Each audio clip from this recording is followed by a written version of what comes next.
Chers amis téléspectateurs, vous êtes sur AfroWeb TV et vous avez très bien fait de nous rejoindre sur le www.afrowebtv.com, surtout pour votre émission de débat de chaque samedi sur les ondes de AfroWeb TV et de FM Liberté, la première radio de la diaspora africaine. Moïse Agbeyigan, c'est moi et c'est mon nom. Nous recevons pour vous et chez vous des invités de marque qui ont accepté notre invitation pour ce jour. Ça fait plaisir de vous savoir, vous aussi, qui aurez, à qui nous donnerons plus de temps de participer à cette émission sur la thématique juste à votre écran et sur le +1 319 462 89 119. Sur ce, l'apanage du 3e mandat en Afrique. Ce sera la thématique de ce jour et nous allons tous nous pencher sur beaucoup d'angles avec nos invités et nous allons juste vous demander une faveur et la faveur sera de partager juste le lien puisque nous sommes en live également sur notre chaîne YouTube, AfroWeb TV également sur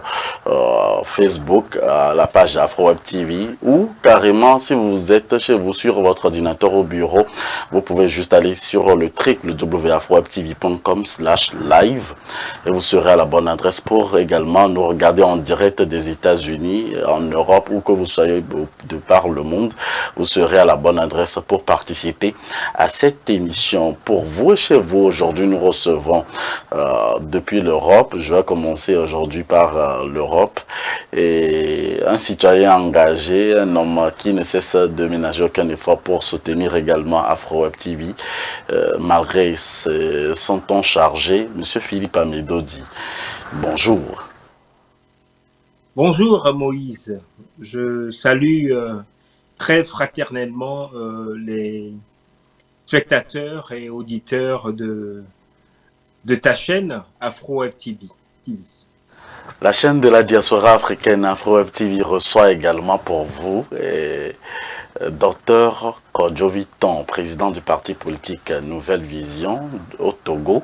Et tout le temps entre deux avions, j'ai l'habitude de le dire, on le voit tantôt aux États-Unis, tantôt au Togo. Président, bonjour. Bonjour Monsieur Moïse et bonjour à tous ceux qui nous suivent en ce moment. Je salue également Monsieur Philippe Amedodi. Et je salue toute la diaspora africaine, pas seulement togolaise, et tous ceux qui nous suivent depuis notre continent, l'Afrique. Merci, Président, Dr Kodjo Viton, d'avoir accepté notre invitation. Ça fait plaisir de vous savoir tous deux. Nous espérons que malgré vos points de vue divergents, nous arriverons tous à contribuer au bien de l'Afrique à travers ce débat. Et bien entendu, merci à vous tous qui n'allez pas nous suivre aussi. Alors, on sait qu'il y a beaucoup qui téléchargent nos émissions. La moindre des choses qu'on puisse faire, c'est de contribuer également au développement de notre Afrique. Et notre Afrique aujourd'hui souffre de beaucoup de maladies. Et l'une des maladies, c'est la limitation des mandats. On parle de changement de constitution et l'inquiétude devient plus grandissante à la fin du 2e mandat des présidents africains qui peinent à rendre le tablier ou à rendre le pouvoir au peuple. Et la plupart du temps, c'est le peuple qui est laissé à son sort. Nous en discutons aujourd'hui avec vous. Vous faites partie de la politique, vous faites partie également de la société civile et aujourd'hui le 3e mandat, quand on voit un peu tous les pays africains, surtout les pays francophones, nous constatons qu'il y a également cette maladie. Comment est-ce qu'on peut la guérir?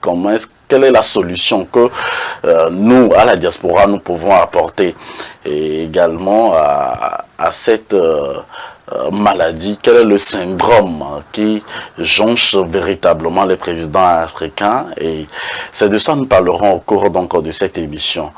Monsieur Philippe Amedodi, fait partie de la société civile.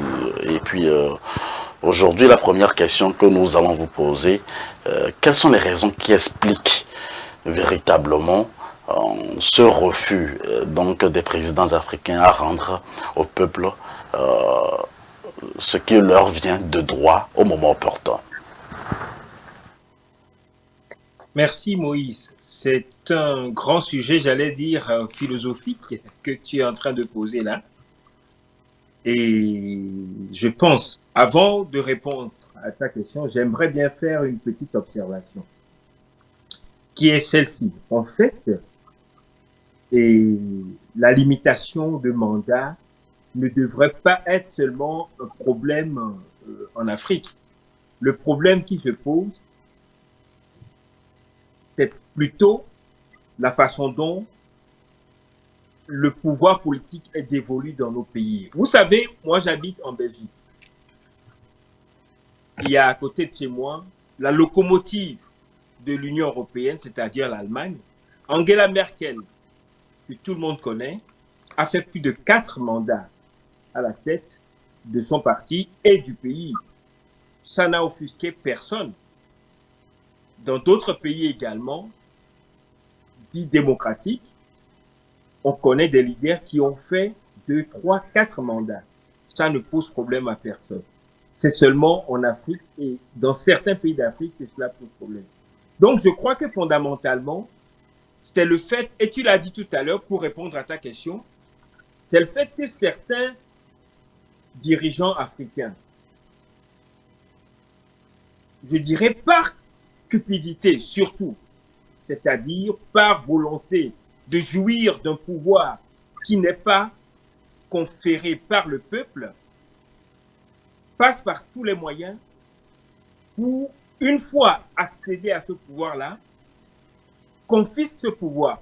Parce que lorsqu'ils arrivent au pouvoir, ils font tout, même en violant la Constitution, pire encore, en lâchant l'armée à la trousse des populations de façon violente, des répressions violentes. On en a encore connu la fois dernière au Tchad, font que des dirigeants, malheureusement, d'Afrique mettent tout en œuvre pour confisquer le pouvoir qui devrait normalement être dévolu, qui devrait être conféré par les populations. C'est là le problème. Je me demande, on abordera les solutions tout à l'heure, donc là c'est les causes, pour moi c'est les causes, c'est-à-dire la cupidité, ou voire même la stupidité de l'être humain de vouloir jouir de quelque chose qui ne lui revient plus de droit. Parce que le droit voudrait que ce soit les peuples qui confèrent le pouvoir de gérer la destinée d'un pays à une personne. Donc, voulant outrepasser ou voulant contourner l'aspiration du peuple, ou bien le pouvoir du peuple à choisir ses dirigeants, beaucoup de leaders africains tombent dans le piège et pour cela, ils sont prêts à violer les constitutions. On reviendra tout à l'heure sur le cas du Togo, sur le cas de la Côte d'Ivoire, sur le cas du Sénégal et sur d'autres cas également, qui malheureusement font beaucoup de victimes dans les populations. J'allais dire pour terminer, si le problème n'était que politique, on se dirait encore c'est pas grave. C'est une spécificité des pays d'Afrique. Et Dr Ton ne me contredirait pas. Lorsque un pays est confronté à ce qu'on appelle instabilité politique, c'est-à-dire qu'à tout moment, pour une raison ou une autre, des troubles politiques peuvent survenir, ça impacte énormément la cotation de ce pays-là vis-à-vis d'un certain nombre d'opérateurs, qu'ils soient d'ordre institutionnel ou privé, qui est suffisamment fou pour aller investir des millions dans un pays politiquement instable. Donc finalement, cette instabilité politique a des conséquences économiques en matière de création ou d'investissement dans ce pays-là qui pourrait créer des emplois pour les jeunes. Et Dieu sait, par ces temps, l'acuité que le problème de manque d'emploi dans nos pays pose à la jeunesse et pose aux gouvernants. Donc voilà, à l'entame de ces débats, le décor que moi je plante. Je crois que la volonté d'aller à 3, 4, voire 5 mandats relève de la cupidité. Mes mots sont pesés. voire même de la stupidité de certains dirigeants africains. Et cela impacte malheureusement, et cela entraîne une instabilité politique qui impacte sur le développement économique et social de nos pays. Merci d'avoir planté le décor, M. Philippe Amedodji. Docteur Kodjo-Viton, qu'est-ce qui favorise ce syndrome de troisième mandat? Bon, d'accord. À la question spécifiquement, je dirais les atouts d'un troisième mandat, des fois c'est la faiblesse de nos tests, dans un premier temps. Et secondo, je dirais le manque de volonté et d'amour patriotique des dirigeants. Et troisièmement, j'emploierai le thème, je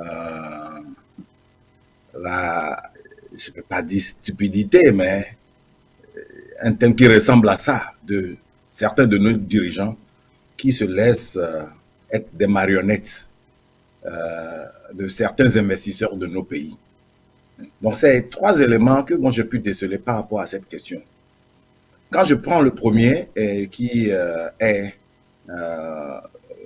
je classerai ça d'une manière légale, c'est que les gens utilisent la légalité pour justifier l'apanage d'un troisième mandat.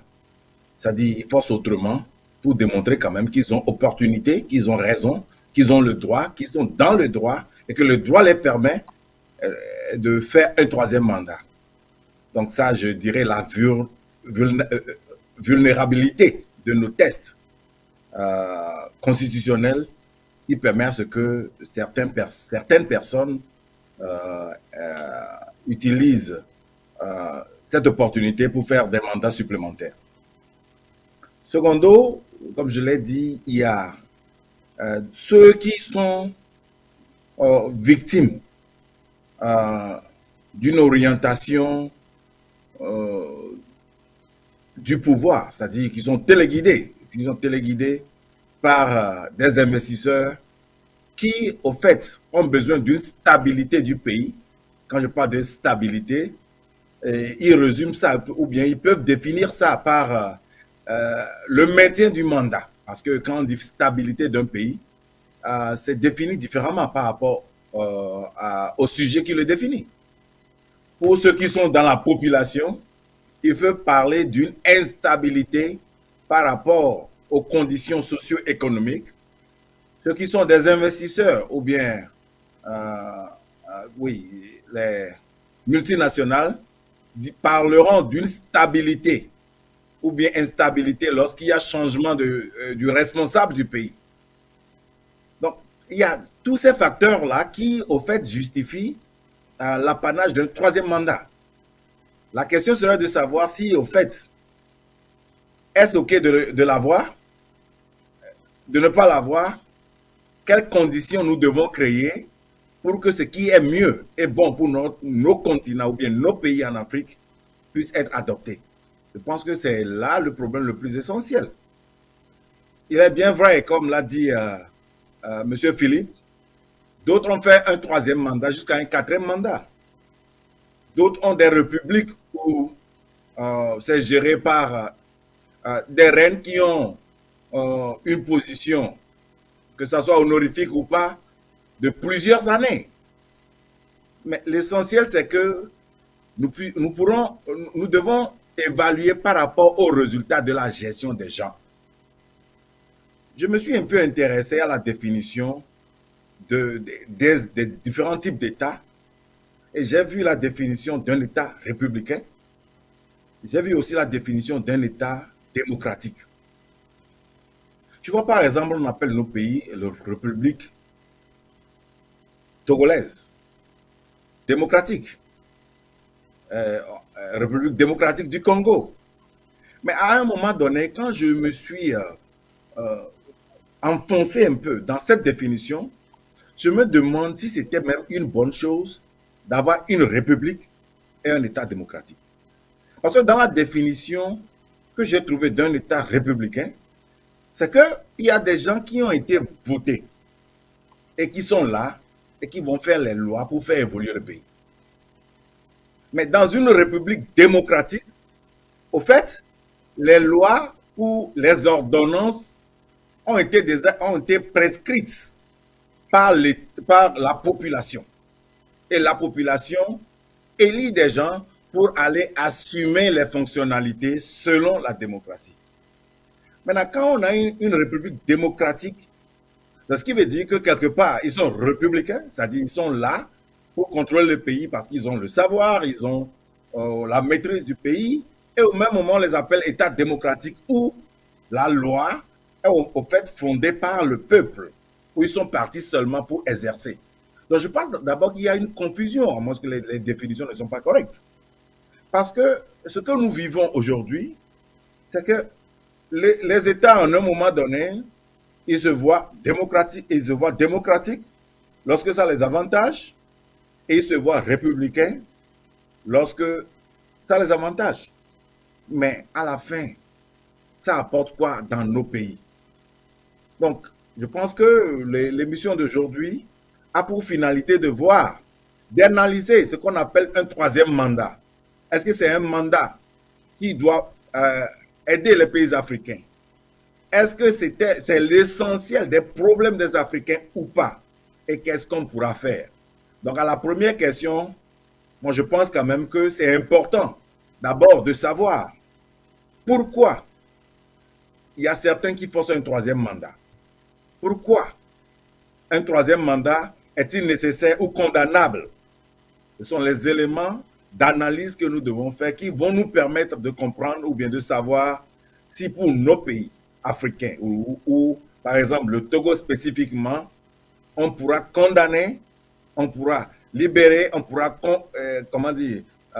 contribuer ou bien on pourra arrêter la multiplication de ces mandats. Donc pour cette première question, voilà une analyse générale que je fais de la chose en laissant cette partie introductive. Merci, docteur Kodjoviton. Monsieur Philippe Amedodji, vous avez parlé de certains pays. Dans d'autres pays, on constate qu'il y a d'autres présidents qui font déjà plus de 2 mandats. Quand on prend par exemple le cas de la Côte d'Ivoire, ou d'autres qui font presque 20 ans au pouvoir. Quand on prend le cas du Rwanda, n'en parlons plus. Est-ce que qu'est-ce qui cause au fait le réel problème pour ces présidents de laisser le pouvoir? Est-ce que vous ne voyez pas que c'est la constitution ou la limitation des mandats? C'est vrai qu'on ira au tréfonds de ces sujets aujourd'hui, mais qu'est-ce qui, selon vous, cause ces problèmes-là? Est-ce que c'est la constitution ou bien c'est la limitation des mandats? Et je m'inscris un tout petit peu en faux par rapport à cette idée qui pourrait laisser croire que ce sont nos mandats qui sont mal ficelés. Les velléités de Macky Sall de se présenter de briguer un 3e mandat, on ne peut pas dire que c'est en raison de la faiblesse de la Constitution au Sénégal. On a vu en Côte d'Ivoire ce qui s'est passé. Le président Ouattara, prétestant qu'il n'y avait aucun Ivoirien aussi intelligent que lui pour devenir président, a fait changer la Constitution. Au Togo, Faure Gnassingbé a fait changer la Constitution pour briguer un 3e et actuellement un 4e mandat. Alpha Condé, en Guinée-Conakry, a fait changer la Constitution. Bon, lorsqu'on sort des pays de la CEDEAO et qu'on va, par exemple, en Afrique australe, vous avez parlé du cas de Paul Kagame actuellement, et c'est vrai, Paul Kagame est arrivé au pouvoir, mais au niveau du Rwanda, la Constitution ne prévoit pas de limitation de mandat du président de la République. Donc, Paul Kagame est dans son droit, même si beaucoup d'entre nous pensons qu'un leader politique ne doit pas penser qu'il est le seul ou ne doit pas travailler de façon à ce que le jour où il ne sera plus aux affaires, le pays soit aux arrêts. C'est-à-dire, et je peux le dire même pour une chef d'entreprise, lorsqu'on dirige son entreprise, on met en place un mécanisme, et au niveau des pays, c'est ce qu'on appelle des institutions, on met en place des institutions pour que le jour où les hommes qui ont réfléchi et travaillé à ces institutions-là ne sont plus là, que le pays continue à fonctionner parce que les institutions ont été faites de façon à préserver l'intérêt général. Les institutions n'ont pas été taillées à la mesure d'un dirigeant. C'est ce que, par exemple, et le leader ghanéen, Raolis, avait fait au niveau du Ghana.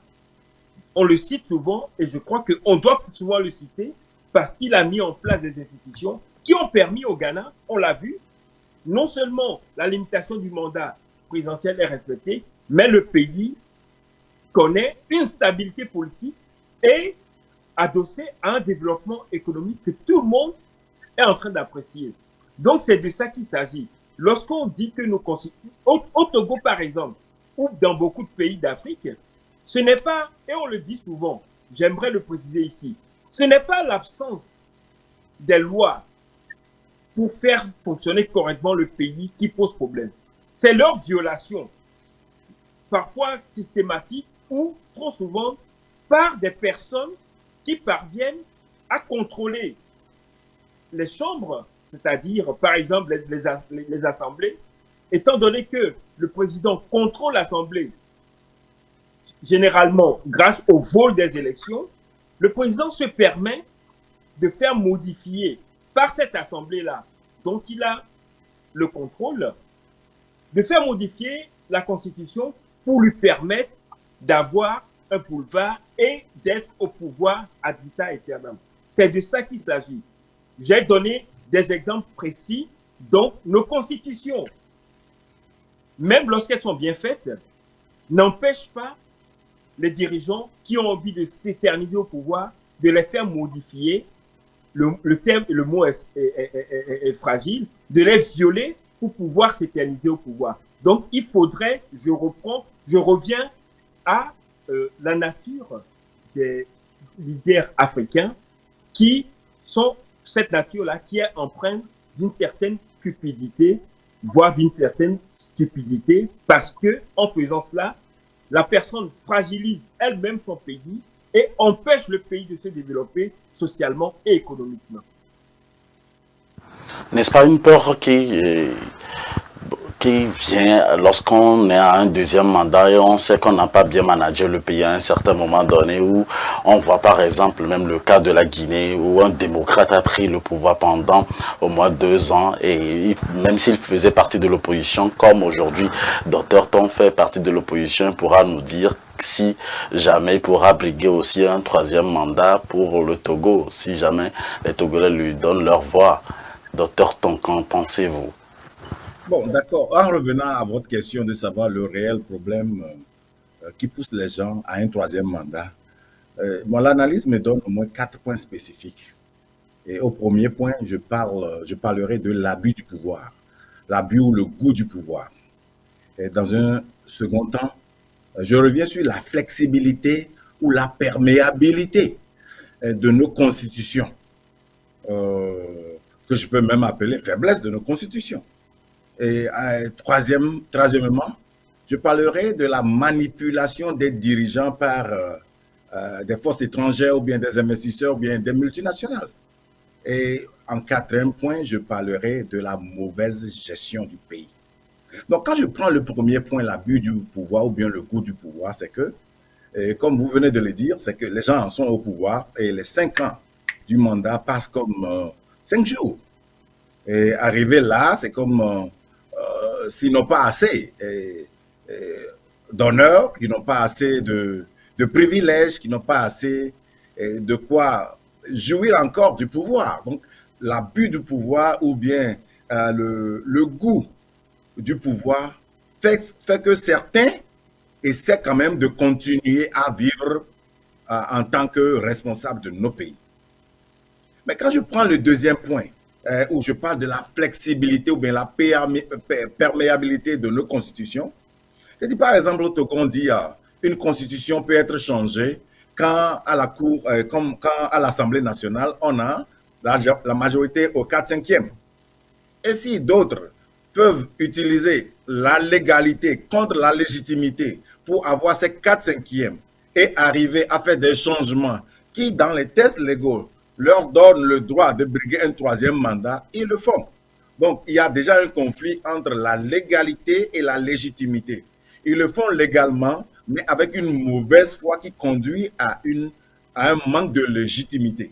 Donc ça également, la perméabilité ou bien la faiblesse de nos institutions qui au fait est utilisée par le manque de la bonne volonté, de la citoyenneté, comment dire, de l'amour pour sa patrie, fait quand même que les gens utilisent des voies légales pour faire des coups d'État à nos institutions, à la Constitution pour arriver à un 3e mandat.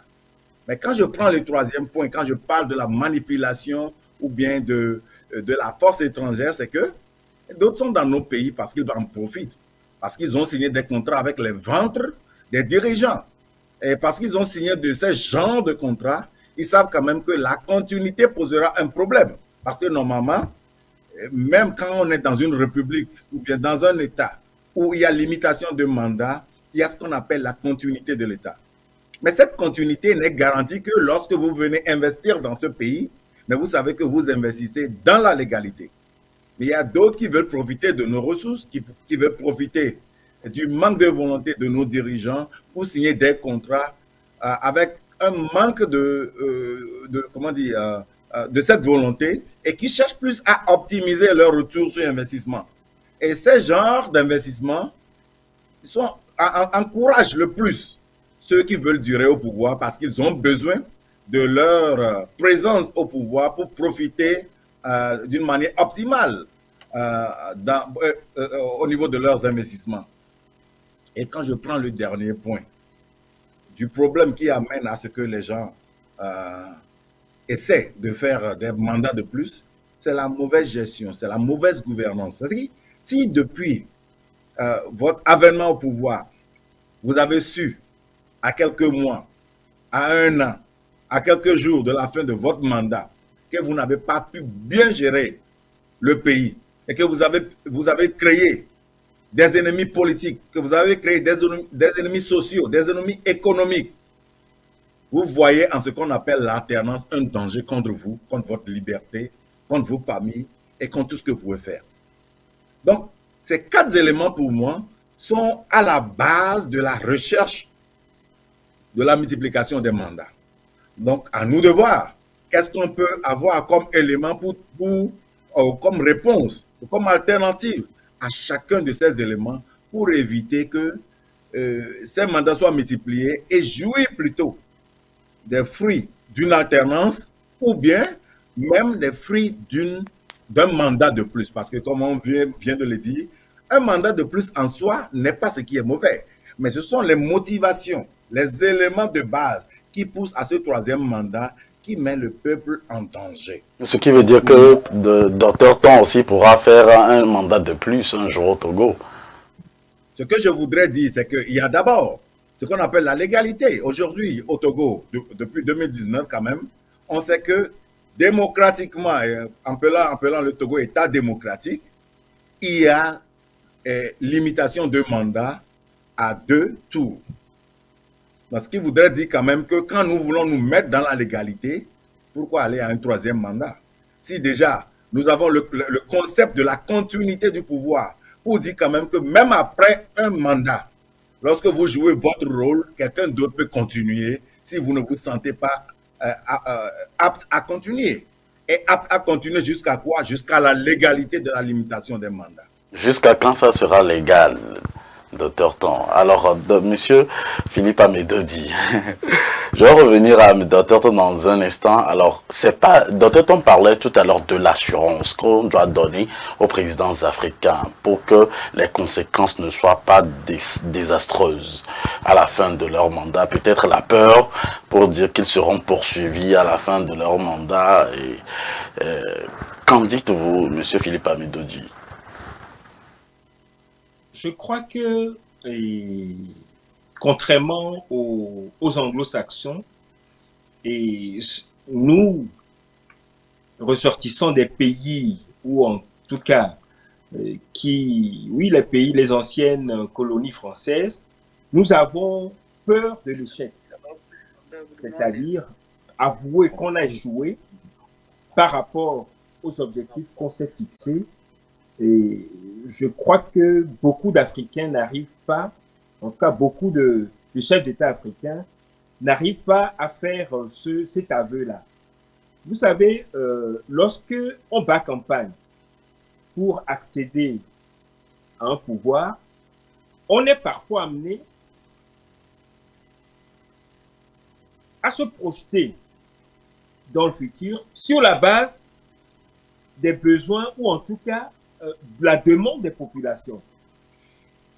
Ne pas y arriver peut dépendre de deux choses, soit de la mauvaise gestion, comme docteur Ton l'a dit tout à l'heure, c'est-à-dire on a laissé les choses nous échapper et on n'a pas géré correctement, ou bien il y a également les contraintes exogènes qui ne dépendent pas forcément du pays. Prenez le cas du Ghana actuellement. Le mandat pour lequel Nana Akufo-Addo a été élu, il ne savait pas qu'il y aurait une crise ou une mauvaise conjoncture économique telle qu'on est en train de la vivre actuellement, avec la dégringolade de la monnaie civile. Le Ghana étant pays essentiellement exportateur, se retrouve fragilisé par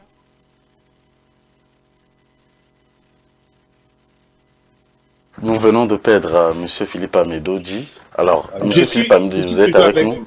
Ok, allez-y. Je suis avec vous. Donc, c'est pour vous expliquer que il faudrait que nos chefs d'État ne se prennent pas pour des dieux.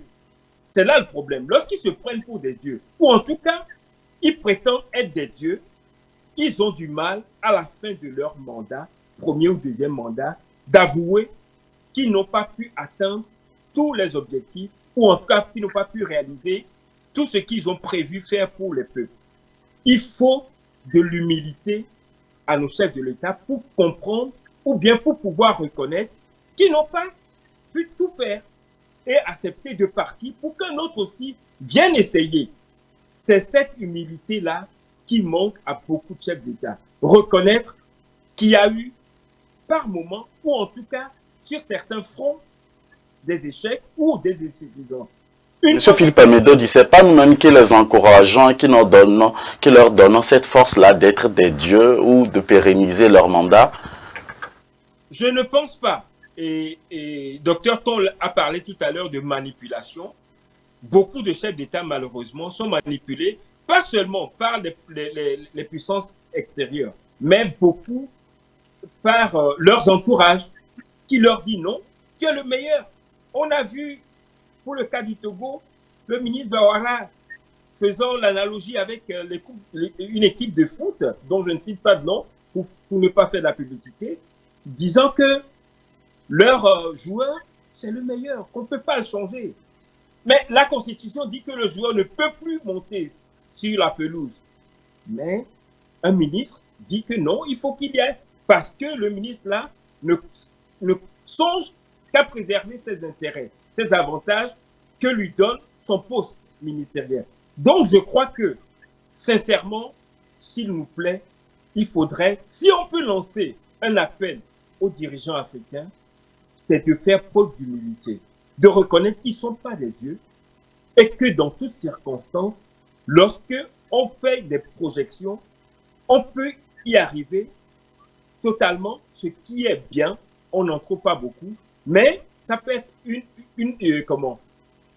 les objectifs peuvent être partiellement atteints. Qu'ils acceptent que les objectifs fixés, ou en tout cas les promesses faites aux populations, à l'électorat, n'ont pas toutes été atteintes et qu'ils sont prêts à partir pour laisser quelqu'un continuer, quelqu'un de leur rang, ou en tout cas quelqu'un qui soit d'opposition, c'est ce qu'on appelle alternance, poursuivre autrement, et c'est aux populations de juger de, comment, de la pertinence de cette alternance ou non. On a vu dans beaucoup de pays, et j'en termine par là, au Bénin, pays voisin du Togo, lorsque Kérékou a accepté de partir, vous avez vu comment il est revenu par la grande porte. Nicéphore Soglo, qui a succédé à Kérékou après la conférence nationale souveraine, il n'a pas pu réussir. Malgré tous ses diplômes, malgré toutes ses connaissances en économie, la crise a fait qu'il n'a pas pu réussir. Vous avez vu comment Kérékou a été plébiscité, est revenu faire un dernier mandat, et aujourd'hui, lorsqu'on parle de Kérékou, Nicéphore, et lorsqu'on parle de Kérékou, Mathieu Kérékou au Bénin, à côté de Nicéphore Soglo, Mathieu Kérékou prend la panne. Donc, je crois que, et même si on peut reprocher à Kérékou certaines dérives pendant la dictature, Kérékou, lorsqu'il est revenu aux affaires, a montré que un chef d'État doit rester d'abord humble, accepter qu'il n'est pas Dieu, accepter qu'il peut se tromper. Kérékou l'a fait. Beaucoup de chefs d'État ne sont pas capables de le faire. Accepter qu'on peut se tromper et demander aux populations qu'il faille revoir la copie ou bien demander aux populations d'excuser les dérives ou bien les manquements. Un chef d'État qui fait cela, je ne sais pas pourquoi les populations vont le lapider ou bien vont lapider sa famille. Lorsqu'un chef d'État brigue un mandat, il n'engage pas sa famille. Sa famille politique, oui, mais sa famille biologique, non. Donc, on ne peut pas craindre que le départ d'un chef d'État dans nos pays puisse déclencher une vengeance des populations contre ce chef d'État-là. Donc, cette idée-là, il faudrait que nous, les populations, nous puissions l'enlever de nos têtes et que les dirigeants également soient rassurés. Une fois que un dirigeant accepte de respecter la Constitution et reconnaît qu'il n'a pas pu atteindre tous les objectifs qu'il s'est fixés, ok, cette humilité-là, normalement, devrait lui accorder, comme on le dit en droit, des excuses ou en tout cas des circonstances atténuantes pour le laisser partir, quitte à ce qu'il revienne après, ou bien en tout cas, quitte à ce qu'il puisse rester encore dans le pays et vivre comme un ancien président. Le Togo, par exemple, contrairement à beaucoup de pays d'Afrique continentale, on n'a pas d'ancien président. Ils sont là, ils ne veulent pas partir, et l'idéal pour eux, c'est de partir par la mort. Vous imaginez ce que ça représente pour un pays de ne pas avoir un ancien président qui, dans des circonstances difficiles, le président en cours de mandat puisse l'appeler pour demander des conseils. Donc, s'il nous plaît, je sais que nous parlons des mandats, des troisièmes mandats. Au Togo, l'actuel président est à son 4e mandat. Je pense, ceux qui connaissent bien le fonctionnement des pays et ceux qui ont conscience que le fonctionnement des pays ne dépend pas seulement des ressources internes du pays, qu'il y a également des causes exogènes, doivent pouvoir trouver des circonstances atténuantes à ces dirigeants qui n'ont pas pu atteindre tous les objectifs et qui, par humilité, reconnaissent cela et qui acceptent de partir tout tranquillement pour que le pays soit dirigé, soit par une autre personne de leur parti, okay, de leur mouvance ou bien par l'opposition, ce qu'on appelle l'alternance, pour que l'opposition aussi essaye. C'est ce qui s'est passé au Bénin, dont je parlais. Et après, Kérékou est encore revenu parce que les Béninois ont jugé que l'alternance n'a pas produit tous les effets escomptés. Donc voilà un tout petit peu mon analyse.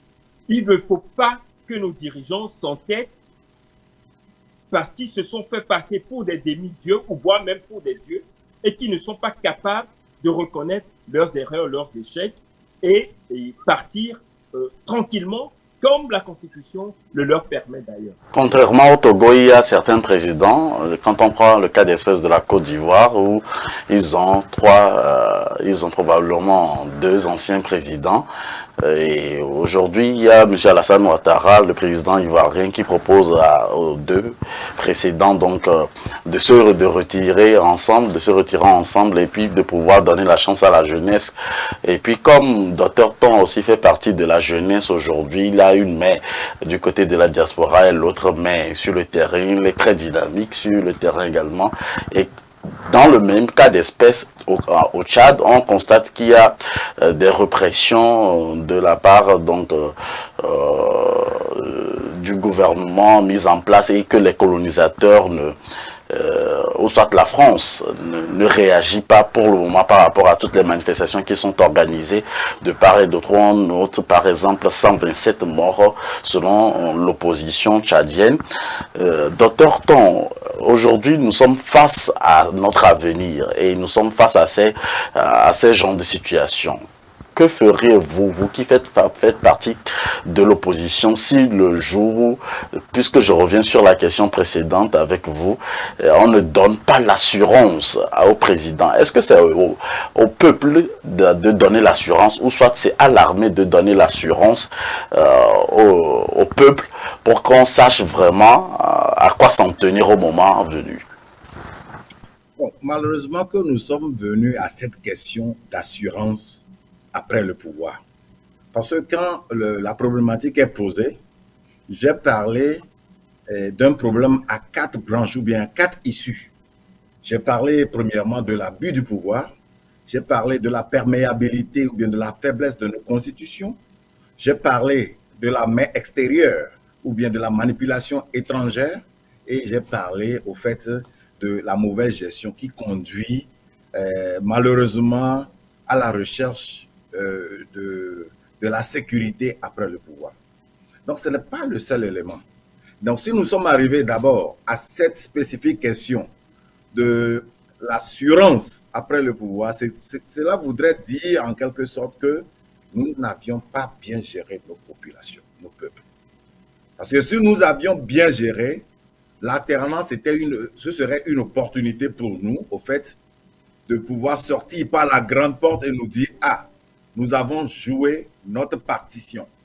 Si, comme l'a dit M. Philippe, les objectifs présidentiels doivent être là, et certain que ces objectifs doivent être au fait au-delà de ce que normalement on pourrait atteindre. C'est normal qu'on puisse se fixer de ces genres d'objectifs et savoir que oui, quand la barre n'est pas haute, on tire trop bas.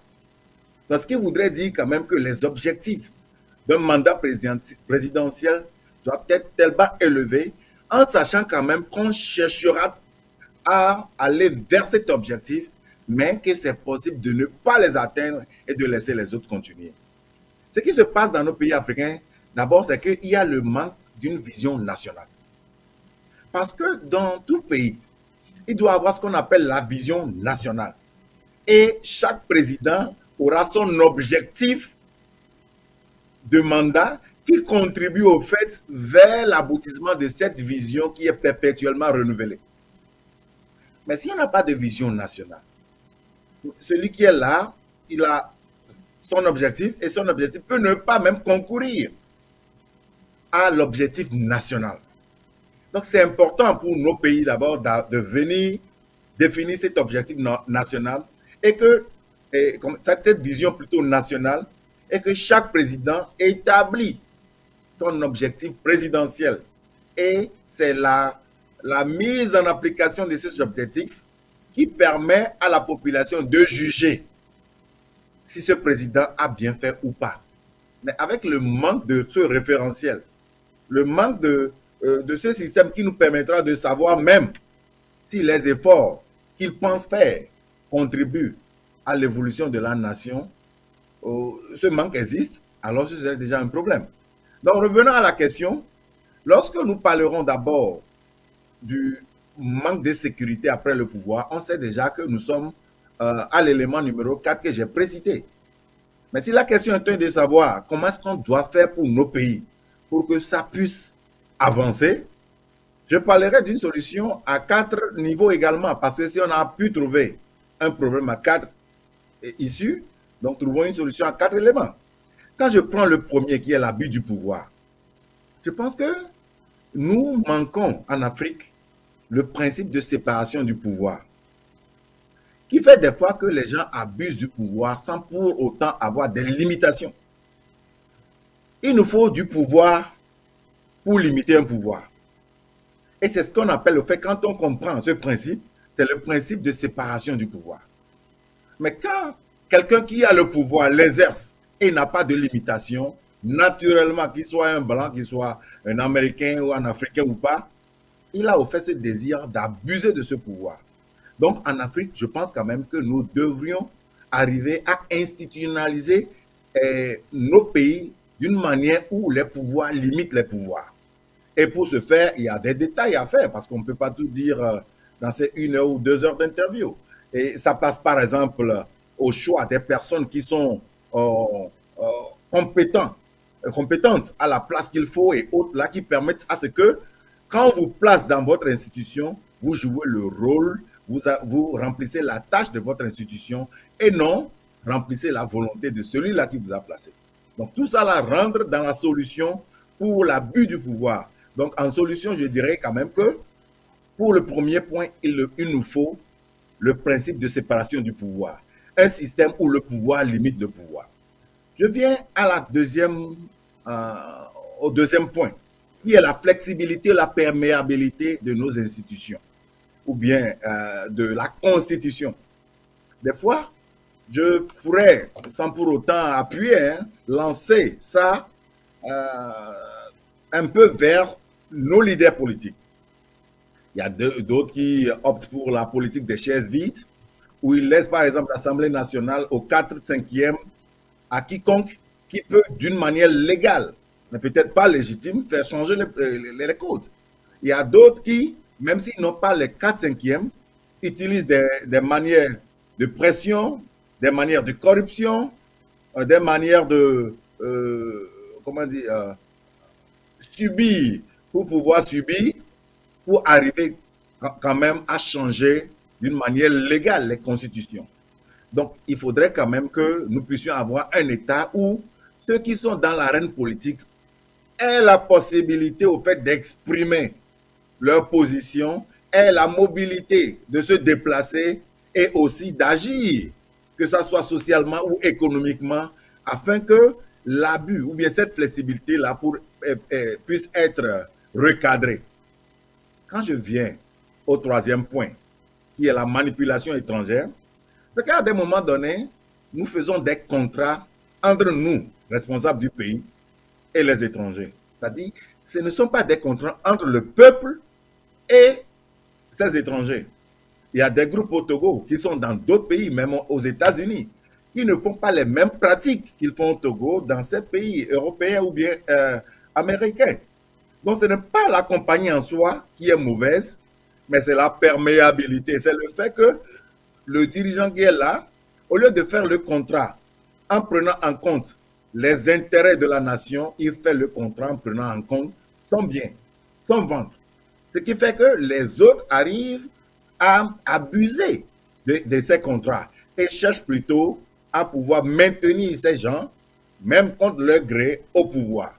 Donc, essayons quand même de cultiver cette bonne volonté dans nos dirigeants afin que nous ne puissions pas plus être des marionnettes, des politiques étrangères surtout. Parce qu'à des moments donnés, peut-être en eux-mêmes, ils ont ce désir de voir leur pays évoluer. Mais par des contrats qu'ils ont déjà signés, par le fait qu'ils n'ont pas été très habiles, je ne dirais pas intelligents, mais très habiles pour mettre les intelligences en activité ou bien au concours du bien de leur pays, ils sont déjà tombés dans les pièges et obligatoirement les mettre dans une position du quatrième élément qui est la mauvaise gestion. Et si cette mauvaise gestion crée des ennemis sociaux, crée des ennemis politiques, crée des ennemis économiques, ça finit par demander une sécurité pour aller aller à une alternance. Donc voilà ce que moi je proposerais, c'est-à-dire une solution à 4 doublés qui permettra, à 4 points plutôt, qui permettra à ce que nous puissions créer déjà un cadre qui permet à quiconque sera élu président de ne pas avoir cette opportunité d'abus du pouvoir ou bien de manipuler sans gêne la Constitution, ou bien d'être facilement manipulable par les investisseurs, et aussi de pouvoir contribuer à une bonne gestion qui fait de lui, ou bien qui lui permet de voir dans une alternance un outil pour la continuité de son pays. Merci, Dr. Ton. Nous allons commencer par recevoir les téléspectateurs en deuxième partie de cette émission. Une occasion pour vous de vous ressourcer juste 30 secondes pour la pause. Et puis, on va revenir juste après. Ne bougez surtout pas. Voulez-vous sponsoriser l'une de nos émissions sur Afro Web TV ou contribuer à l'évolution de la chaîne de la diaspora africaine?